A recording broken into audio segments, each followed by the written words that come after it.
Hello and welcome to We Are Not a Stereotype, breaking down Asian Pacific American bias. Thank you for being here with us for this inaugural series of talks created for educators by educators. My name is Andrea Kim Neighbors and I'm the Manager of Education Initiatives at the Smithsonian Asian Pacific American Center in Washington, D.C. We could not have made this talk and series possible without our brilliant speakers and educators, Soukprida, Phetmisy, and Levi Lovang, who you'll be hearing from shortly.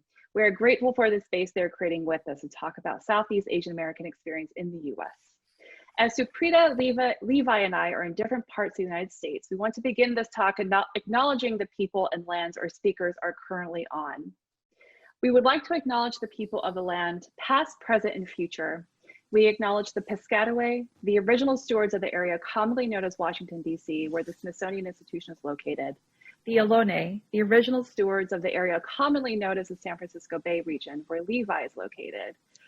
The Potawatomi, Ojibwe, Ottawa, the original stewards of the area commonly known as Chicago, where Soukprida is located. We also want to take a moment to recognize those nations who are not acknowledged, yet occupy or have occupied the lands we teach on. I would like to take a moment to thank our sponsors, since this series would not be possible without their support. This project received federal support from the Asian Pacific American Initiatives Pool, as well as support from Expedia. We would like to thank them for sponsoring the series and for making this learning opportunity available online for educators across the country. I'm now pleased to introduce Soukprida Phetmisy, activist, DEI capacity builder, teaching artist, and anti-racist, anti-bias educator, and Levi Lovang, an educator, mentor, activist, and organizer, for their talk breaking down Southeast Asian American experience in the US.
Hi, everyone. That is us in our headshot glory there. So thank you for joining us today, wherever you are joining us from. And thank you so much for taking the time to engage in our talk.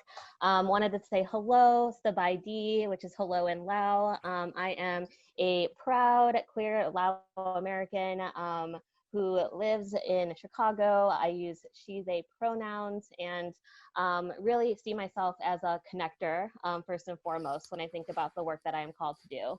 I wanted to share with y'all before we hop in that I am also the child of refugees who left Laos in a time of civil unrest to bring me and my family to the United States. I was actually born in Houston, Texas, in the,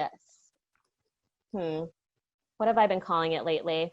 I like to think about my time in Houston as so special, because I remember my mom telling me a story about why she chose to settle in Houston, and it was because she looked at a map, saw a big body of water, and was like, I want to go somewhere that reminds me of the Mekong. A lot of my story actually begins with the stories of my family, and so you'll hear a lot more about that as we go through our talk today. A little about what I do during the day as my day job. I lead Teach for America's Asian American and Pacific Islander Community Alliances.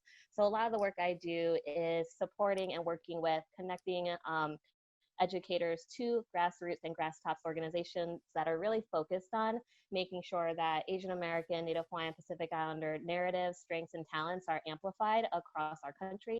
And then also that we are making sure that we are not missing out or losing the full narrative of what our Asian American, Native Hawaiian, and Pacific Islander community brings to the work that we do. So going to pass it over to Levi to share a little bit about himself. Great, thanks, Souk. My name is Levi Lovang. My pronouns are he, him, and I'm a proud Hmong American educator, activist, and child of refugees. My parents came here from Laos during the after the secret war in Laos, and I was born in Sheboygan, Wisconsin, but grew up in Milwaukee, Wisconsin, and currently live in the San Francisco Bay Area. I've worked in education for about 9 years and will be entering my 7th year as a classroom teacher this fall, and as well as my 3rd year here in the Bay. Throughout my career as an educator, I've developed an affinity for Asian American studies, culturally relevant pedagogy, hip hop pedagogy, and anti-bias and anti-racist education. I serve because I believe in the power of the young people to transform our society, as Dr. Jeff Duncan Andrade suggests, one that was built and designed to institutionalize them and to accept their place in it. I care deeply about this work because representation matters, and as an educator, I'm committed to listening to the narratives of all of my students and to believe and support them around points of feeling excluded and oppressed. Yeah, and a lot of Levi's story is so relevant to my story too, and a lot of it resonates with me. We do want to call out that our presence here in this country and that of our parents and many other Lao and Hmong folks is due to an American war that Levi alluded to in our country, the so-called Vietnam War in Southeast Asia. The war in Laos was called the Secret War because the CIA organized it and kept it a secret from the American people for fear of violating the Geneva Conference, because Laos was a neutral territory at the time. We wanted to start with that because the Southeast Asian experience is relatively new to the United States experience and narrative, right? We came here in large parts in the 70s. We're going to get into that a little bit more, but we thought we would just pay homage to that and just say that we know that for us to be here to be able to give this talk to you, there were a lot of stories that came before us of bravery, of fear, of violence. And so want to call that out now because we will be talking about it throughout our talk. And so wanted to make sure we take some care with that. All right, so let's hop into the objectives.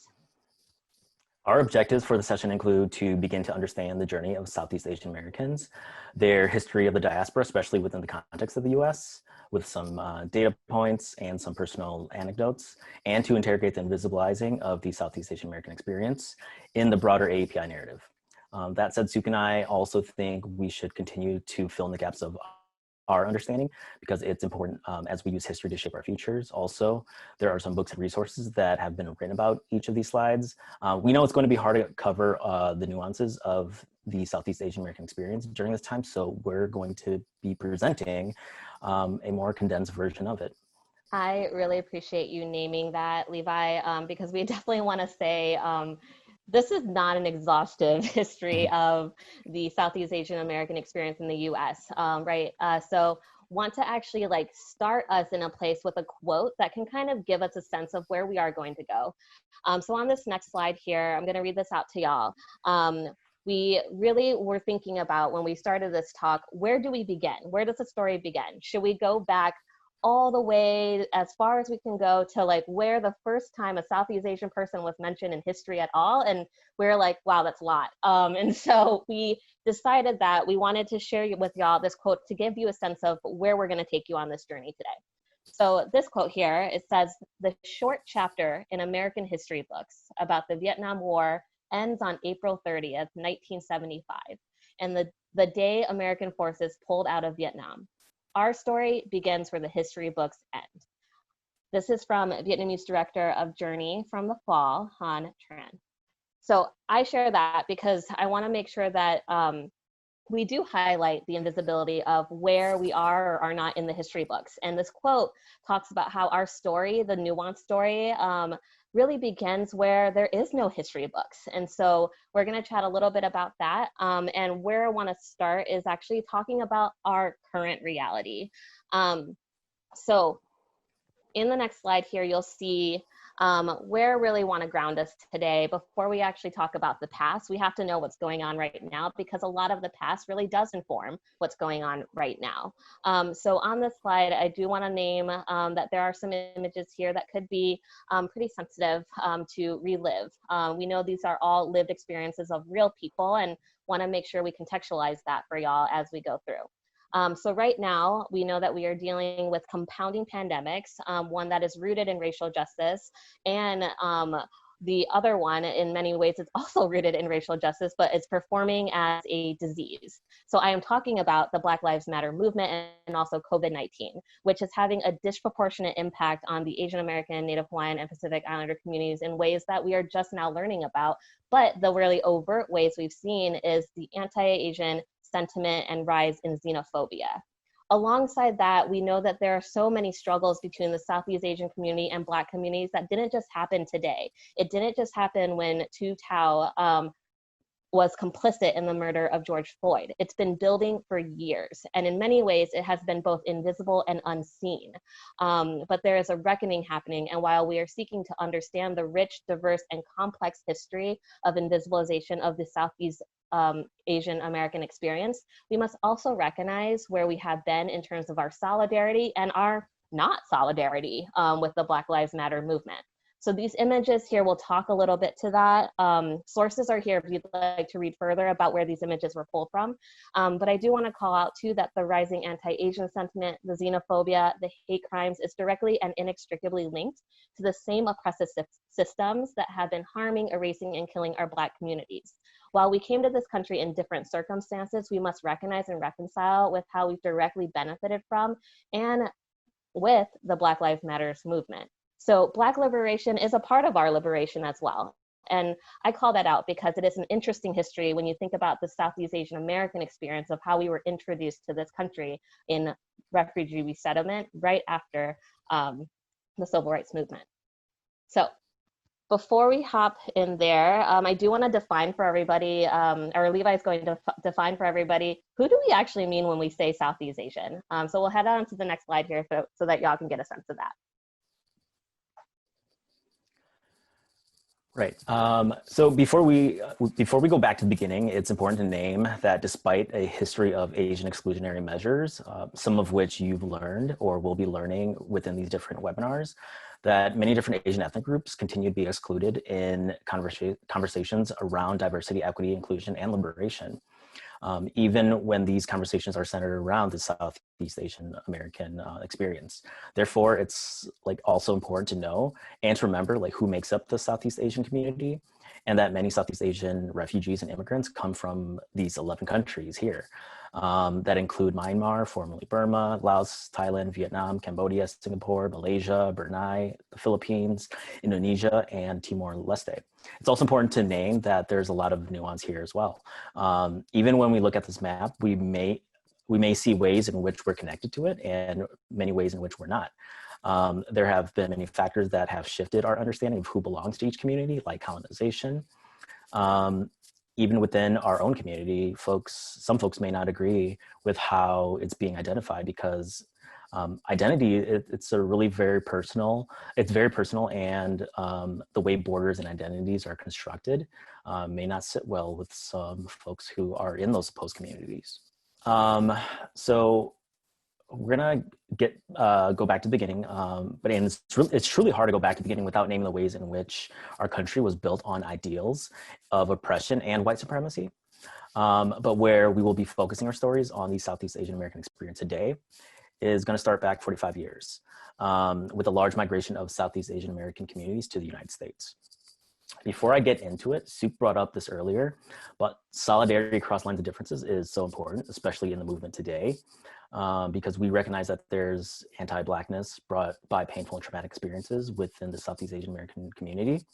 I'm putting work together by Dr. Michael Eric Dyson and Dr. Grace Lee Bong, suggesting that when we have this historical consciousness and are able to heal, we feel a sense of belonging and responsibility to our community.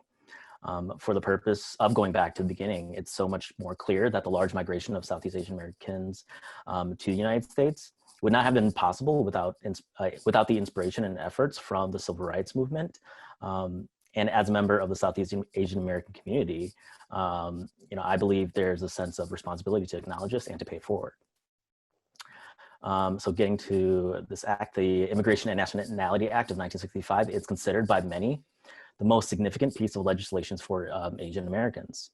The intent of the act was twofold: to reunite families of immigrants already in the United States and to attract highly skilled workers, which were in short supply, to encourage the country's evolution from a manufacturing to a knowledge and service-based economy.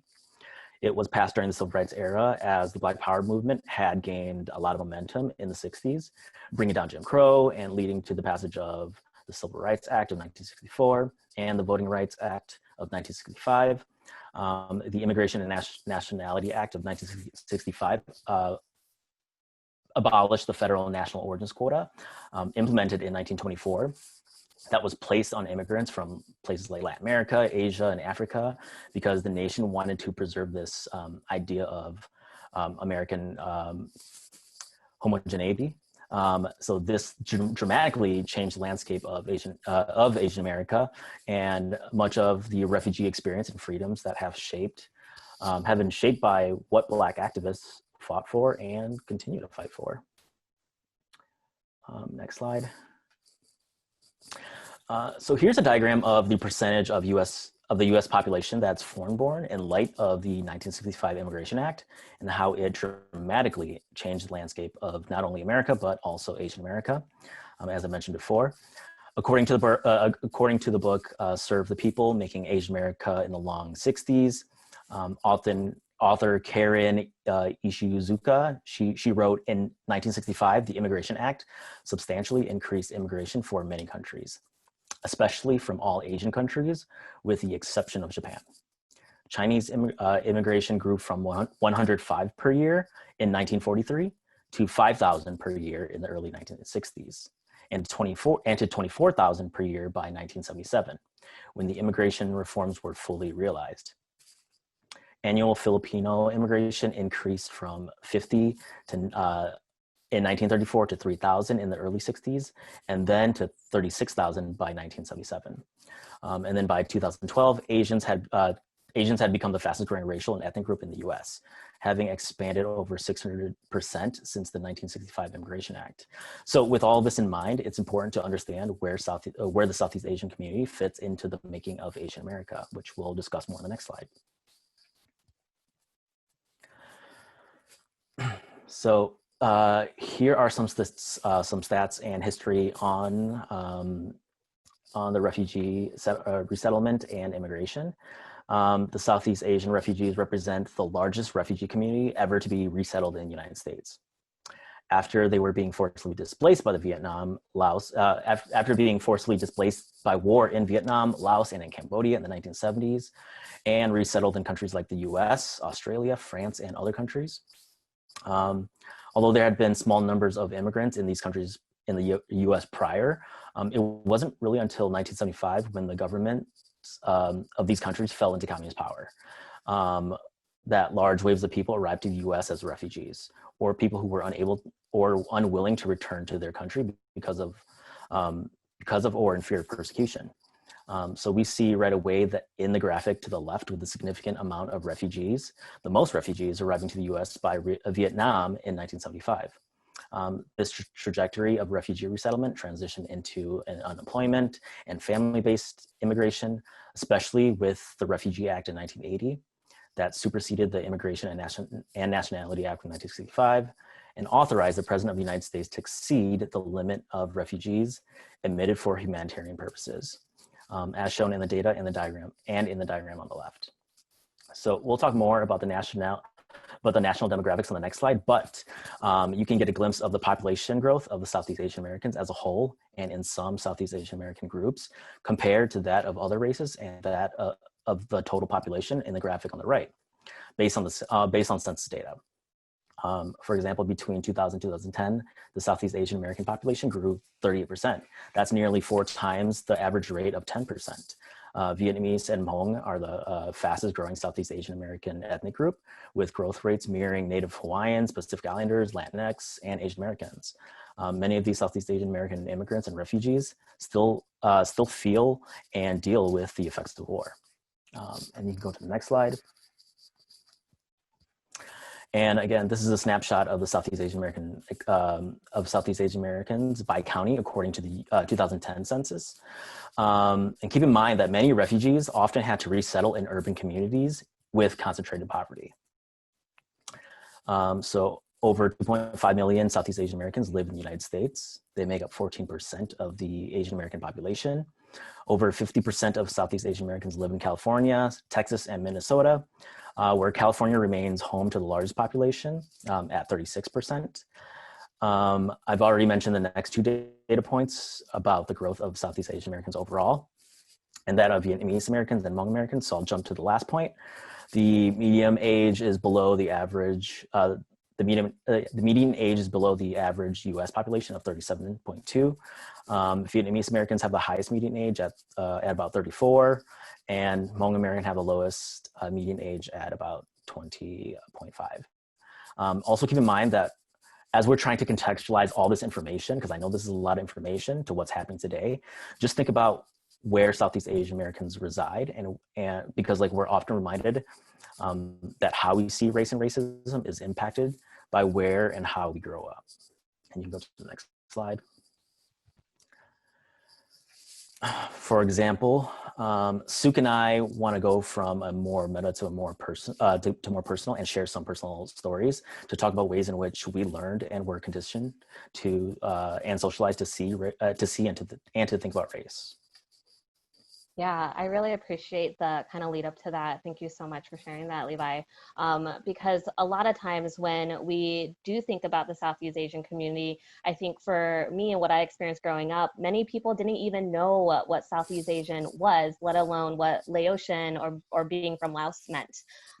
So we wanted to really contextualize that. And I wanted to share a little bit about my story because we have been sharing a lot of data. And sometimes we forget that behind data points are real humans with real lived experience. Myself being one of them, and my family being so many of them, actually caught up in these data points and still trying to either live up to them or have them push them along in the ways that they live their lives today.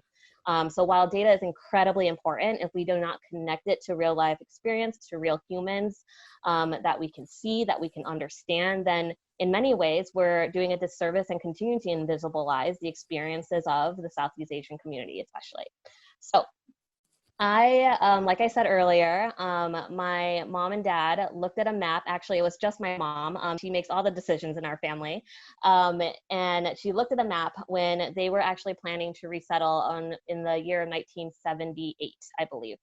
I say I believe, actually, I want to name that. I say I believe because actually it's been very hard to even unpack that with my family and with my mom, because it does bring up a lot of traumatic memories for her and my family when they talk about their migration story, when they talk about their refugee story. Even this many years later, 45-ish years later, they're still having trouble unpacking that for themselves and making sense of what has been happening and how it's impacting them today. And they're in their 60s. And so I do want to call out that when we do look at the data points in Houston, where I was born, where I grew up, where my family decided to settle, you can see that it's actually pretty diverse. But when I was growing up there, I was not around a lot of Asian American folks, let alone Laotian folks. It was just my family. You can see the data point here is 6.02% folks identify as Asian. And what is so misleading about that is that we don't disaggregate that data to say what kind of Asians are we talking about. So when I was growing up, I actually had moments where I thought that I might have been Latinx, where I thought that maybe I was actually white or maybe I was something else, but I was never sure how to identify outside of my family. So when I was growing up, I was really conditioned and socialized by my older sister's stories and my parents' stories about fleeing a war. That was actually my understanding of how people started their life. I didn't know or didn't understand what it meant for me to be born in the United States and to kind of take on and inherit that legacy of theirs and that story of theirs. So I spent a lot of my time trying to find people who were like us, trying to find people who were like me, who looked like me. And the main places that I was trying to do that was at school. I actually have a very distinct memory of starting kindergarten. My mom walked me to school. I cried so much. I had a Pocahontas backpack at the time that I was really proud of. And I remember the first project that we were supposed to do in our classroom was to draw a paper doll of ourselves and to share a little bit about who we are and how we know and understand just like the things that we like as kids, right?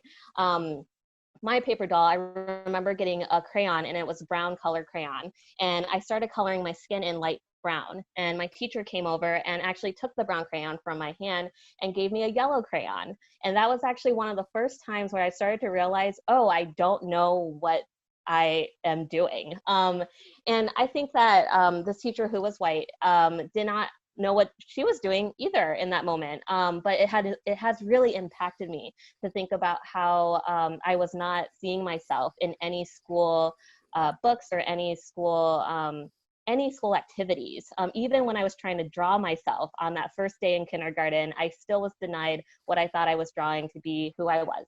And so I often think about my education experience now, where my parents choose to settle, and y'all know now I've moved around a lot, and I live in Chicago now. My parents are now in Michigan, so we're very Midwestern now. But I didn't have a single Laotian teacher in my entire P12 career, and I didn't have any in college either. And I often think about what it would have been like for me to feel more empowered if I did have a teacher who identified as Southeast Asian. And so I often think about how I have perpetuated the invisibility of our Southeast Asian American experience by not even being able to find anybody who looked like me and trying to forge my own path. And so in the things I think about when we think about the Southeast Asian experience in the US is that there are many stories that are like mine, and trying to find students, making sure that they feel seen in the curriculum, even if they can't meet a real person,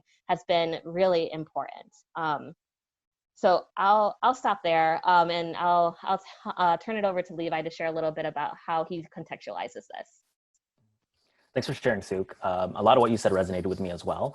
I grew up in Milwaukee, which is one of the most, if not the most segregated city in America. And I mentioned before, I was born in Sheboygan, which is only an hour north. I moved to Milwaukee at a very young age when my parents got married. And throughout my education as well, I didn't have any teachers who shared my identity, my Hmong or Asian identity, more specifically. And I think if I did, my experience would have been a lot more positive and would have helped me foster the sense of self-confidence that I lacked even all the way up through college. From a young age, I struggled with this double consciousness of what it meant to be Hmong and Asian versus what I thought of as being an American, which caused me to ignore and even reject some parts of my Hmong heritage and identity.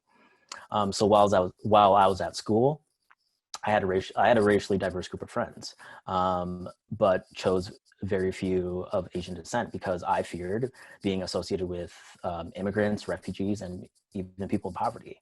I also struggled in school academically because I was socialized to live up to the myth of the model minority.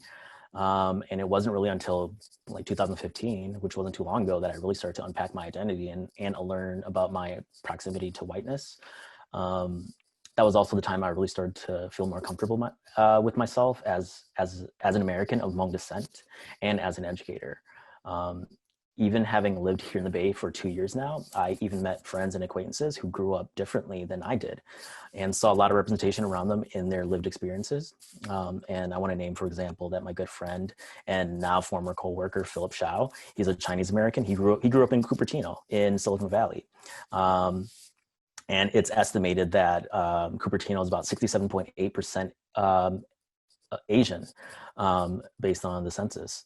And and this is also a nuance when thinking about race, the impact of the model minority myth and the narrative of the Southeast Asian Americans and their experience. So like juxtaposing both Cupertino and Milwaukee together definitely reflects ways in which my friend Philip and I grew up and learn to see and to think about race and racism differently.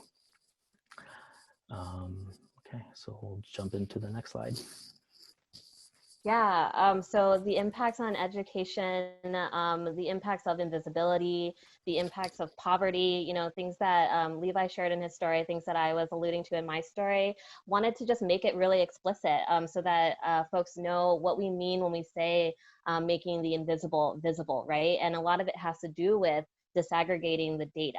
And so contrary to what the model minority myth says, which is a session that I know y'all are going to get to dig into also as part of this series, not all Asian Americans are well educated, right, or have achieved academic success. And while about half of all Asian Americans have a bachelor's degree or higher, disaggregated data does show us that 27% of Vietnamese Americans, 17% of Hmong and Cambodian Americans, and 14% of Laotian Americans, and 11% of Bhutanese Americans have reached this level of educational attainment.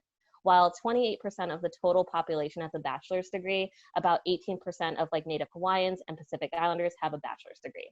That's pretty atrocious when we think about when we hear the model minority myth, and as a Southeast Asian myself, having to know that title is already prescribed to me without actually being able to say, here's what my actual history is and here's what my story is. To personalize this data a little bit more, you'll notice that on this chart that is from AAPI data, we'll add this in the resources so that you can go back and dig into it a little bit more. I just wanted to highlight right now, who, the percentages that are lowest. And as somebody who identifies as Lao American, who is really proud of it, seeing Laotian at the bottom of this list actually really hurt me in ways that I didn't realize. I was holding on to so many things that I was like, oh, I actually am educated. I have a college degree. But then I look at my immediate family, and not everyone in my immediate family can fit that. They're actually a part of this missing statistic. A lot of folks who are my cousins are also not in this list. And I think about then, who do we actually mean when we say the model minority, right? And that's another way that we have noticed that the Southeast Asian American community continues to be erased and or invisibilized. And because of this invisibilization, we potentially don't get access to the resources that we need to be able to attain education at levels that are on par with our peers. So in that way, I do think that there's so many things that are going for us, right? We are still thriving in ways that maybe are seen and unseen, depending on your community. But I do want to call this out, that it's important to see how invisibility impacts the Southeast Asian community in education. On this next slide, I'm going to talk a little bit about how it impacts us in other ways that are not just within education. And the data points here are also from AAPI data. And then the other image that you see here on the right is a headline about the deportation of 25 Cambodian immigrants. And then on the bottom image here, you see some folks who are holding up signs that are asking for families to not be separated and protesting all of that. And so what we will share here is there is a misconception that the model minority myth brings, especially when it is cross-section with the lens of identifying as Southeast Asian, and then within that, the intersections of our group in there. But what I will call out is that the Southeast Asian refugees represent the largest refugee community ever to be resettled in the United States. So if you recall back to that slide where Levi was sharing the 2.5 million number, that's relatively really large. And they were resettled in the United States after being forcefully displaced by the US war, as we've said, and the aftermath in Laos, Cambodia, and Vietnam in the 1970s. Families today, even though this was 45 years ago, families today are still struggling to help their children navigate the school system, as I just showed you in the last slide, but also racialized bullying. There's also a lot of Southeast Asian American young people who are disproportionately swept into gangs and violence. And as a result, today, Southeast Asian refugees are at least 3 times more likely to be deported on the basis of an old criminal conviction. And so something that we don't have a lot of time for in this talk, but will pique your ears and interest to, is the idea of the prison to deportation pathway or pipeline, as some folks have called it too. And so won't get too much into that, but we will include in the resources how you can continue to talk about it. And so I do want to share that this is still happening to this day. I actually was just talking to a family member who is concerned about getting deported back to Laos. And so it's, even though this was something that we thought was happening back in 40 years ago or so, it really does still affect many real people in the Southeast Asian community now. I feel bad ending on that note, but we're gonna go on to the next slide and kind of give some more information about what the thriving piece of the experience has looked like too. All things considered, we need to understand that the Southeast Asian American experience and fight for liberation is tied with all Black, Indigenous, and people of color communities. A writer and producer named Ia Vu, she recently wrote an article alluding to Hmong gangs. In observing the resettlement practices for the Hmong and in other countries like Germany and France, it was clear to see that America had thrown its newest members into the middle of another battlefield, pulling the Hmong from the ravages of the secret war in Laos and thrusting them into the race wars in concrete jungles of its urban neighborhoods. And I want to follow that up with another quote. This one from Pulitzer Prize winning novelist Viet Thanh Nguyen. He recently wrote in an article as well, confronted with anti-Asian racism from white people, the Hmong who came to the US as refugees in the 1970s and 1980s were often resettled in diverse urban areas, some in dominantly Black communities where they also confronted racism. So I want to share both quotes because I believe that they both highlight a pandemic that's been plaguing our country for decades, showing that this history of anti-Black and anti-Asian rhetoric are a product of the government's failure to properly address the social and economic issues experienced in these communities, which furthers them to the margins and pits them against each other. And the data and the stories behind, that were highlighted here and in these webinars reveal why disaggregating data and dismantling the model minority myth are their own forms of racial justice, because the stories of Southeast Asian Americans often get excluded, especially during these hyper visible and heightened times of division and anti-Black and anti-Asian rhetoric and racism today. So I think that we could find more solutions to the issues if there was more support, understanding, and advocacy for these communities. And yeah, there are some bright spots to highlight and to celebrate the tangible ways we are moving from surviving to actually being able to thrive. And we want to highlight that with a few organizations in the next couple of slides that we believe embodies solidarity that isn't transactional but transformational while holding true to their history. We'll link these organizations in the resources along with many other great organizations. This also means making sure we're visible and also holding true to this history. In order to progress, we have to understand our own history and who we are. But first, before I get into those organizations, looking at the picture to the right is a photograph of Hmong American Yua Vang Lee. She's speaking in front of thousands of people attending a memorial rally for George Floyd at Minnesota's state capitol back in May. So in 2006, her son, 19-year-old Phong Lee, he was shot 8 times, 4 in the back by Minneapolis police officer, Jason Anderson. Anderson was acquitted by an all-white jury. And in the same article referenced prior, Viet, he also wrote that, yet when Phong Lee was killed, Black activists rallied to his cause. They were the loudest voices for us, Lee's sister Shua said. They didn't ask to show up, they just showed up. So we wanted to highlight a few organizations that symbolize this sense of solidarity. So we can go to the next slide. And pictured to the left is a photo of Teach for America's ANHPI Summit earlier this year in Oakland before COVID shutdowns. The ANHPI alliances led by our very own Souk here and others like Sarah Ha before her work with organizations nationwide with aims of mobilizing ANHPI educators and leaders to advance the educational equity for all students. And as a TFA alumnus myself, I'm proud to have attended the 2nd annual summit as a participant after my first year of teaching, where I really learned to unpack my identity as a Hmong American and as an Asian American, which continues to help inform ways in which I lead even today. This experience really inspired my friend DJ Borja and I to continue the self-work and to build an affinity space for Asian American educators back in Milwaukee. And I'm still trying to do that out here in the Bay as well. I was honored to have attended the last 2 summits as a guest panelist and to share my experiences and insight in education with new and incoming ANHPI educators. In the picture to the right, Freedom Inc. They're based out of Madison, Wisconsin. They're a Black and Southeast Asian nonprofit organization that works with low to no income communities of color with a mission to achieve social justice through coupling direct services with leadership development and community organizing.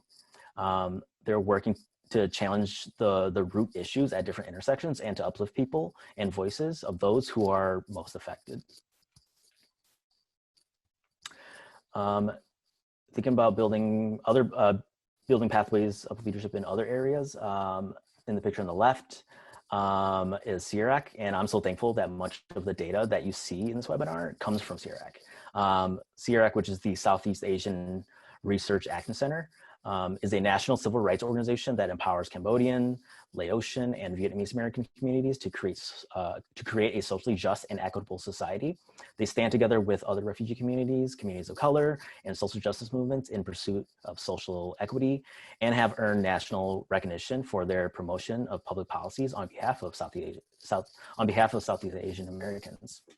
And LEAP, which is in the picture on the right, LEAP stands for Leadership Education for Asian Pacifics. It's a national nonprofit organization with a mission of achieving full participation for equality for Asians and Pacific Islanders, APIs, through leadership, empowerment, and policy.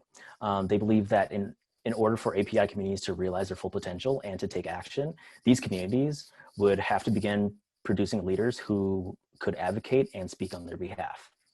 So again, these are just a few organizations. They'll be linked in the resources pages along with others.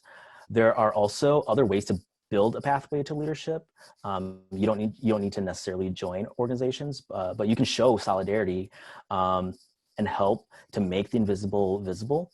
I think about how the protests and the movements have really empowered many folks to want to learn more about anti-bias and anti-racism work.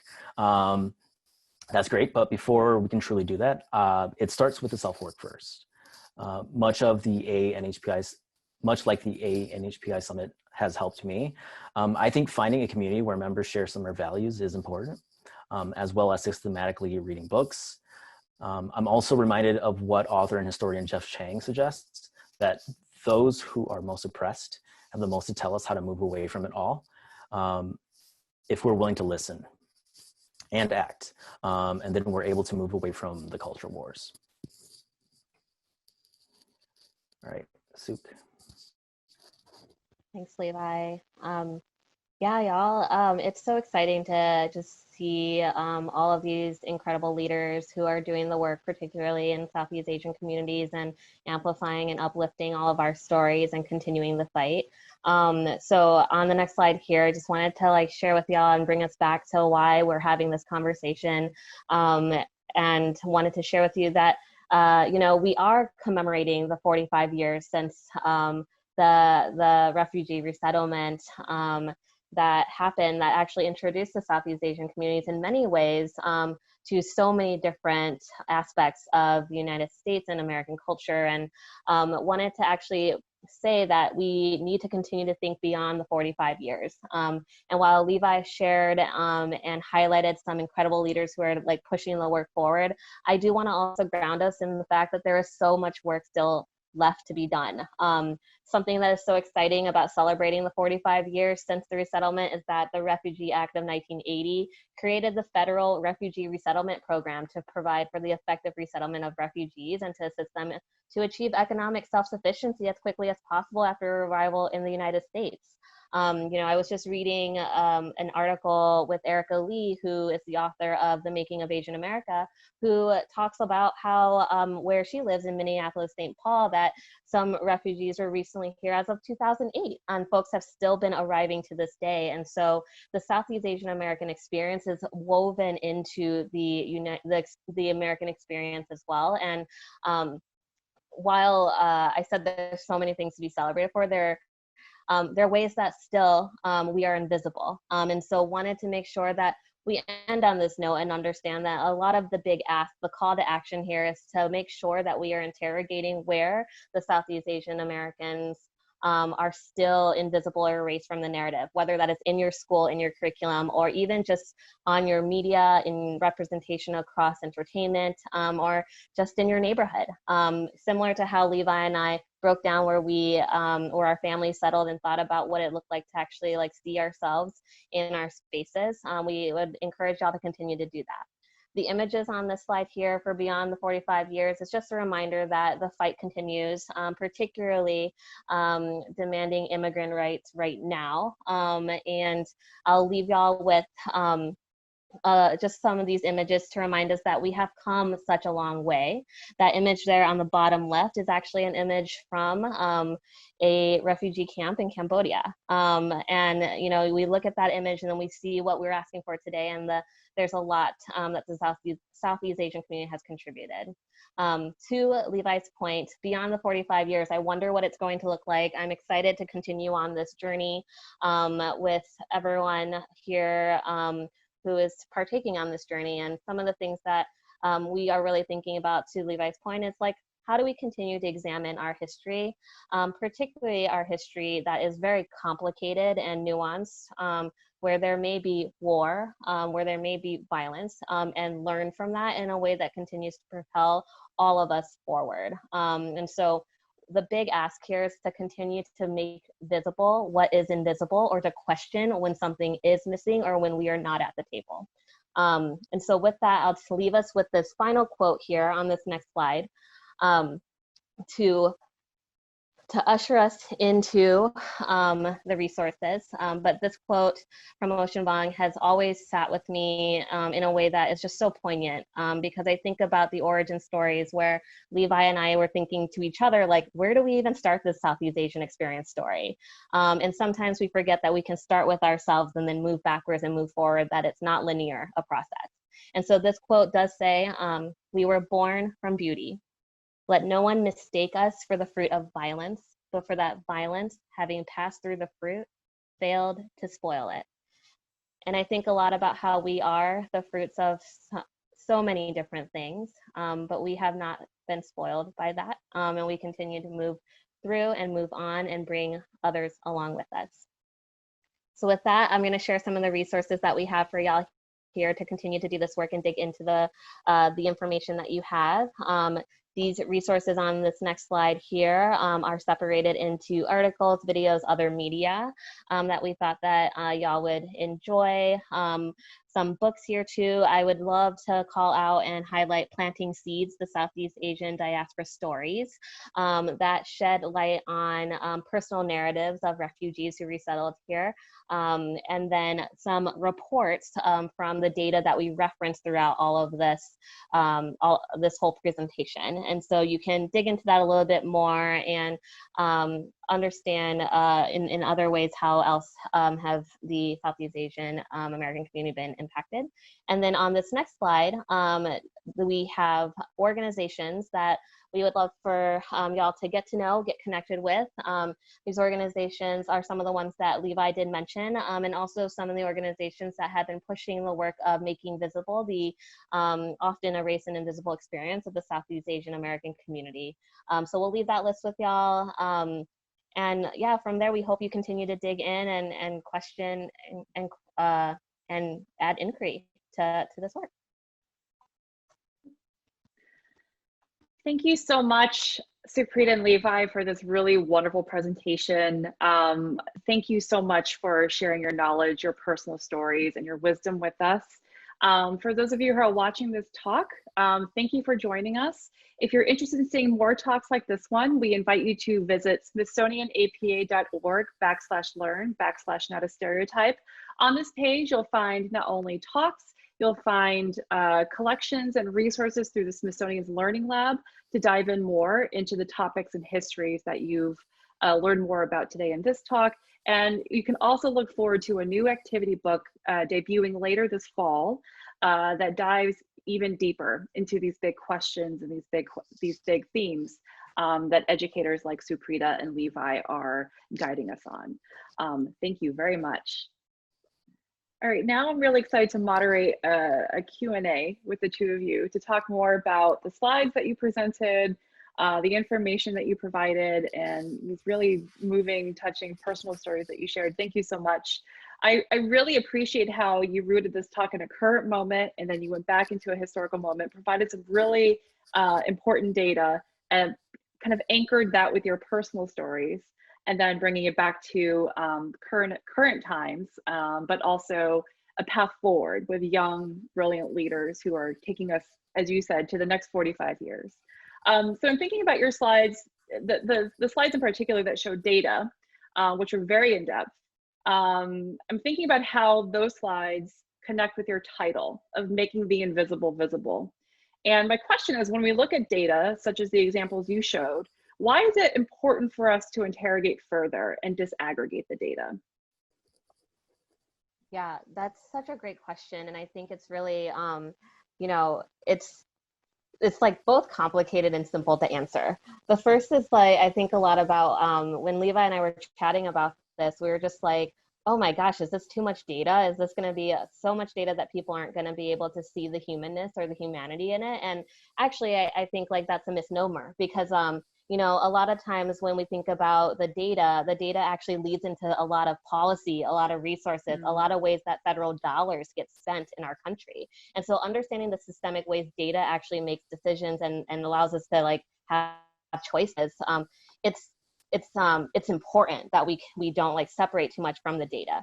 The piece about it being disaggregated is even more important because one of our greatest strengths as an Asian American Pacific Islander community is our vast diversity, right? We have, you know, I was just talking to somebody who said that we speak over 1,000 languages, and just thinking about that and understanding that we're not a monolith means that we need to treat data like it's not a monolith either. And so I think like disaggregating that data helps us to see like what are the experiences that we might be missing and how do we actually reallocate resources in a way that is actually more equitable to all the communities who might be erased. And so to get back to our title, right, when we actually disaggregate the data, we see that Southeast Asian communities especially are disproportionately impacted by like invisibility, particularly within education attainment, within immigration, right? We have often heard that like the immigration story is just a Latinx story, and that's not true when we look at the data and we unpack that. And so I think that's how it connects back, is that we want to make sure that in every ways that we're trying to like amplify visibility. Visibility also means making sure that people are counted and that people are seen, and the data can't be separate from also then the real lived experiences that we were trying to share too, to kind of add context to that. Levi, would you add anything?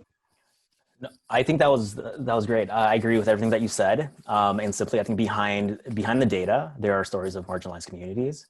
And when I think about that, I also think about how it impacts the long-term development of people, and like how we see people, and ultimately like how we treat them. And just on that note, the slide that had a map of Milwaukee and Houston, I was really moved by the personal stories that you shared when we went to those slides. You know, personal stories are so important in the practice of sharing who we are and humanizing and validating ourselves, our identities, and our experiences. And I really appreciate that you both shared that personal story on that slide, but also throughout the presentation. And, you know, and throughout your stories, you know, you share some really striking examples from childhood, the crayon, or having, you know, I think Levi's used it like a double consciousness and sort of rejecting aspects of your identity and then growing into being comfortable with who you are and your identity. I would love to know, you know, and sort of learning and unlearning your own stories. What were the moments that kind of led you on to this path of unlearning and learning, and what kind of questions were you asking yourself to be like, wait a minute, there's some interrogating I need to do? Levi, you go first. Yeah, I think I can connect it back to what I shared earlier with the NHPI summit that was provided by Teach for America after my first year of teaching. You know, I never really thought about how my race impacted the way that I led in the classroom. And that moment was just so inspiring and empowering for me to really examine my own prejudices and biases and unpack my identity to the point where, you know, as a person who was working with all Black kids at the time, I really needed to consider how like my marginalized identity would impact their learning of theirs, and how and what like success would look like in our classroom. So I credit a lot to, you know, to that summit, but also building community with folks in Milwaukee who look like me, who share the same identity markers, and just making intentional connections with other folks around my community. I was part of different fellowships that, you know, that were centered, where we had a conversation centered around diversity, equity, inclusion, and liberation. I was on a couple boards where we were able to unpack that as well. Ultimately, you know, I just like to be in spaces that will continue to help me learn and grow.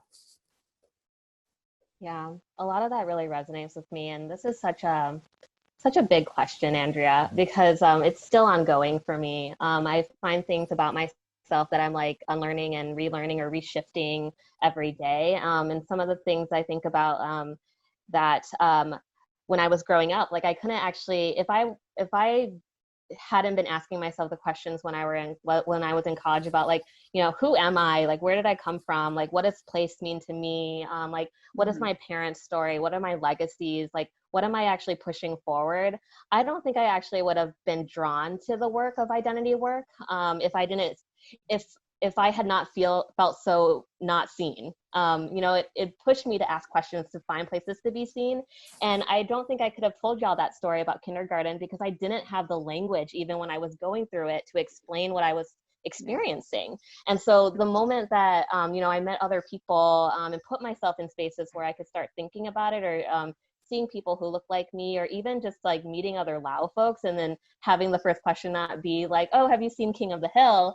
It started to shift my whole paradigm of like what it can mean for me to actually own my story and feel empowered in that. And, you know, I heard this quote somewhere, and I apologize for not being able to attribute it, but like, you know, the quote around like, you can't be what you can't see. And so I just try to seek out as much of like what I could see in myself in other folks who look like me as much as possible, because there weren't avenues in school to be able to do that. And I just didn't have the language to be able to do that. And some of the other things I think I was reconciling with as somebody who was born here in the United States with a family who was not born here in the United States is that I had a very interesting upbringing that caused me to separate my home life from like everything else outside of my home life. And so I was very loud and very proud at home.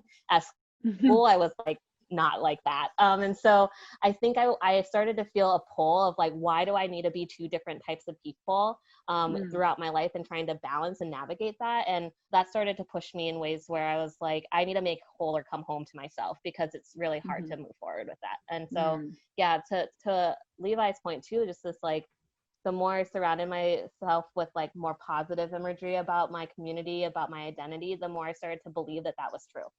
And I think that if I had seen that, I say this to so many people, but I feel like this identity work is also just like inner child work. I spent a lot of time telling like my inner child, like, I got you. We're learning this language right now. We're getting it. It's starting to make sense. And I think like that's what I would say are some of the things I constantly question is like, okay, inner child, what is this moment like bringing up for you, and where does it come from, and how do we understand that together? I love that inner child work. I'm going to remember that. I work on that all the time too. It's interesting. There's so many moments in your experience, like microaggressions, you know, just seeing comments or seeing yourself portrayed in a certain way. And I get so many flashbacks to moments in childhood, you know, with like, I had a crayon moment as well, where it's like, oh, let's unpack that, you know. But I think this journey that you described, and for all of us in so many different contexts and complexities and capacities too, it's a lifelong journey. And I think for the language, you know, I'm really grateful for the time that we're in now, where we have access, if we have access to a device and the internet, that is, but there's so many resources out there that can help us shape and name, as you say, what it is we're thinking and feeling to further validate who we are. And actually leads me to my next question. A question that's coming out of a lot of these talks in the series, something that I find very powerful, is why are AAPI stories erased from curriculum? And why is it that we only learn about oppression and violence if we learn about AAPIs? What choices should educators consider and make when it comes to including positive Southeast Asian American representation and experience in the US?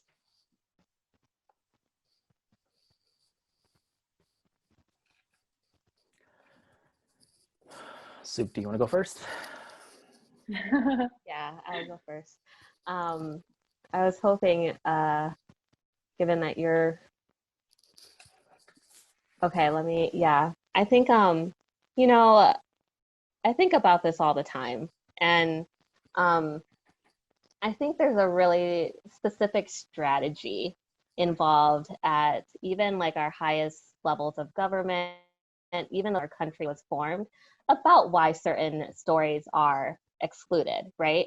And I think like something that I've been trying to dig into is like, what is behind that strategy, right?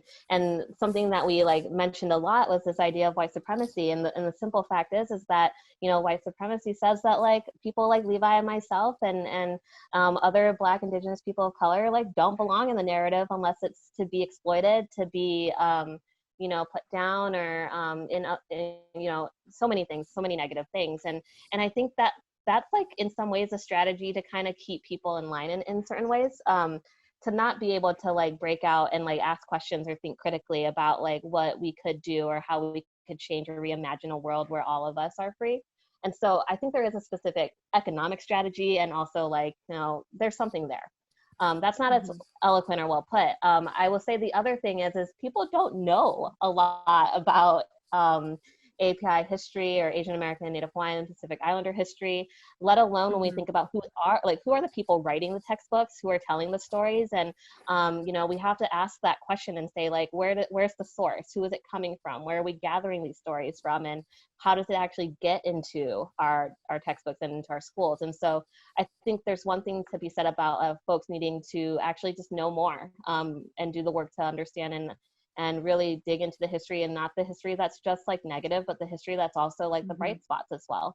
And I think I'll leave the advice to Levi on like what educators could do to kind of pull that in, current teachers. But I think that's my 2 cents for that.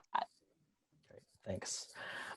Yeah, no, you said it really well. I think about the exclusion policies that that our government has implemented, in trying to maintain like this sense of American homogeneity, that's rooted in this idea of whiteness. And I also think about power, right? So those who hold power, like they have the ability to transform the conditions in which, that shape curriculum, and in my experience as an educator for going to my 7th year, I find that my students have been most engaged when the content has reflected their identities, their marginalized identities, or something similar to that in which like they can find connections with. And a lot of that, honestly, just it took just the boldness to shy away from what was provided for me, and to find the language and the necessary resources to teach kids. And yeah, I mean that's sort of, I think, the reality that we're in right now. I think that if we wanted to change these conditions, we need more people. We need more representation in positions of power, and who can develop curriculum to change the way that we provide schooling for kids. Yeah, and I think back to like even like Levi, the stories that Levi and myself shared, where we didn't see a single teacher who looked like us in our entire P-12 experience. Like that is incredibly heartbreaking, right? And so You know, I saw a statistic that said that Asian American Pacific Islander teachers make up like 2.5% of the country. And you then start to ask questions about why is that, and then who tells the story. And so, yeah, I think to Levi's point, I always say, like, question everything, question where it comes from, you know, and then see if there's ways to bring your students into the work too, and ask them. Absolutely. And I'm thinking about the pictures of all these lovely folks in the same room who are, you know, leading the way, you know, and it's really beautiful to see this leadership in action, you know, for education and community building. And I think that, you know, both of you being on this talk to talk about these stories and this history, and even in this Q&A, I think it's great leadership in action. And I'm thinking back to Soukprida, something said about the next 45 years, and thinking about that, but also with these young leaders from these community organizations that you both highlighted. It's really exciting. It's really moving to see. And as you're both leaders in the education field yourselves, and you're leaders, you know, to your students, my final question is, why is this work important to you? I can go. So I think a lot about what Soup just said about the inner child work. I think about what my younger self would have needed and wanted as well to really thrive. I also want to like contextualize it to what's happening today with, you know, with the protests and the movement. And when I really think about it, miseducation is at the root of, you know, these issues. So you know, that's why I love being in the classroom as well, and being able to work with young people. As I'm still continuing to work and understand my own marginalized identity, I'm able to help them understand theirs. And I think that's powerful, because it empowers them to question, normalcy, or the idea of normalcy in education, and to really seek to understand the truth, and which will ultimately, you know, shape the way that they see the world. So yeah, I think that, you know, representation is really, really important. And also I think just being able to provide a space in the classroom, especially in the adult learning spaces, critical discourse, this continuation of critical discourse to have these important conversations, just to, so that we can continue to build, empathy and compassion, because that's definitely what's needed in our world. Yeah, I 100% agree with that. And I think for me, this work has saved my life. And I don't say that as hyperbole, right? And because it's so beautiful to have a moment where you start to see clearly. And I mean, that's a metaphor, right? I wear glasses. So it's hard to be like, oh, here it is. But when I say that, I just really do mean like this work saved my life. And I think the empowerment I feel to like love myself and love what I do is like such a gift that I gave myself. And it's one of the reasons why I continue to do this work. The other reason is we're not free. The promises that we were given or that we were told, or the lies that we were told, honestly, by the country we live in, that says that when you come here, you're free. There's an American dream. Like, my parents really did believe that. And, so many people believe that. And we know it's a farce. And so like, I think there's something there where like, it really does feel like my duty to actually say like, we are not free until we're all free. Right. And so I continue to do this work because it's clear that we're not there yet. Mm-hmm. And I want to at least contribute a little piece of it so that younger folks who I'm like learning from and inspired by are like moving this work forward so quickly. Like, I can only be there to lift them up and to amplify the things that they're doing with the things that I'm learning and trying to uncover for myself. And I think the work also just starts for me really personally in my own immediate family, where we're having conversations right now about anti-Blackness. And,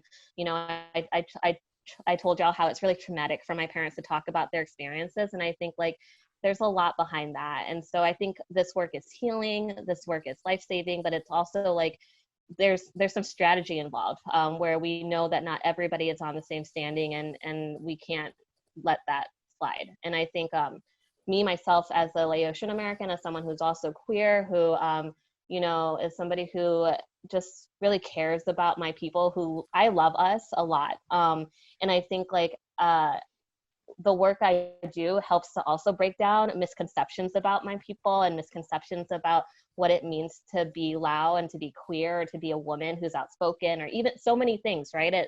There's so many things there where I know that the more I continue doing this work, I hope that it inspires somebody else to be able to see too, like, okay, I could do that, or I see myself there. You know, I was just watching, I think I saw like a tweet somewhere or like an image somewhere where a API identifying girl was watching Philippa Sue on Hamilton, and she screamed, "That's me!" And you know, that's just beautiful. And I think like little moments like that are why I continue to do this work, because I think little moments like that add up to real big moments in the future beyond the 45 years. Absolutely. And I think on that note, I think that's a great way to kind of sum up this Q&A. You're both incredibly inspiring, and I'm inspired by what you do and how you lead and why you do this work. So thank you so much for doing this talk with us. Yeah, Andrew, thank you so much for just giving us this platform too, because this is pretty rare that this gets to happen. And so we appreciate you and appreciate the work that y'all are doing, and thank everybody who continue to listen to this until the very end. Yeah, There's appreciate it. more to come. Thanks for having us, and appreciate it so much. Thank you.